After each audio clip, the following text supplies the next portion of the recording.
बरिस के गजानन मैया समझावे गौरा माँ समझावे लिहो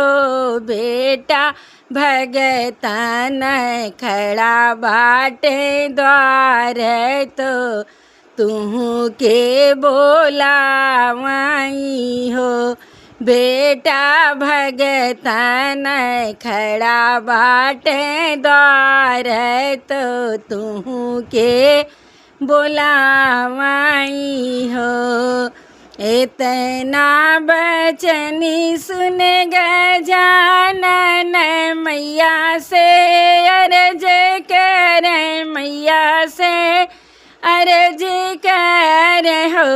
मैया तुम्हें बिना हम नाही जाबे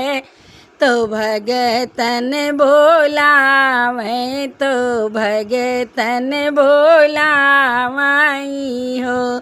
मैया तुम्हें बिना हम नाही जाबे तो भगतन बोलावे तो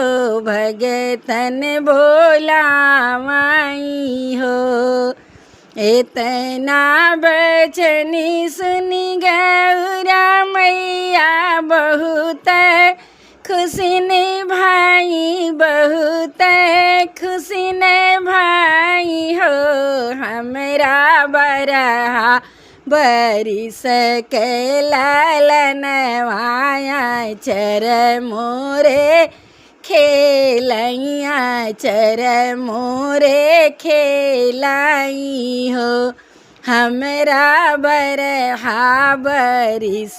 के लालनवाया चर मोरे खेलैया चर मोरे खेलाई हो। आगे आगे चलल सदा शिव पीछवा गौरा मैया पीछवा गौरा मैया हो अरे आगे पीछे चलल गजानन रिधि सिद्धि संग चली हो अरे बिचवा में चलल गजानन रिधि सिद्धि संग चली हो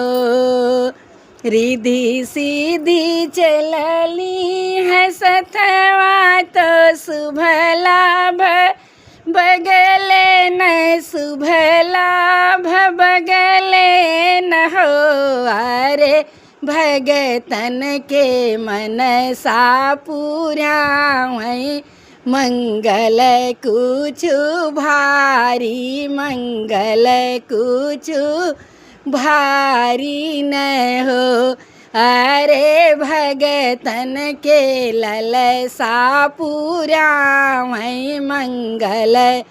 कुछ भारी मंगल कुछ भारी न हो। अन धन भर भंडार तो गोदिया ललन देल गोदिया ललन देल हो अरे हरलाई भगतन के दुखवा सभई लोगे पूजै सभई लोगे पूजाई हो अन धन भरल भंडार तो गोदिया ललन देल गोदिया ललन देल हो अरे सब दुख हरल विनायक भक्त सब पूजल भक्त सब पूजल हो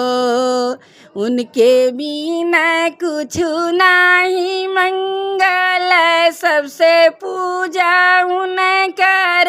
सबसे पूजा उनकर हो अरे देव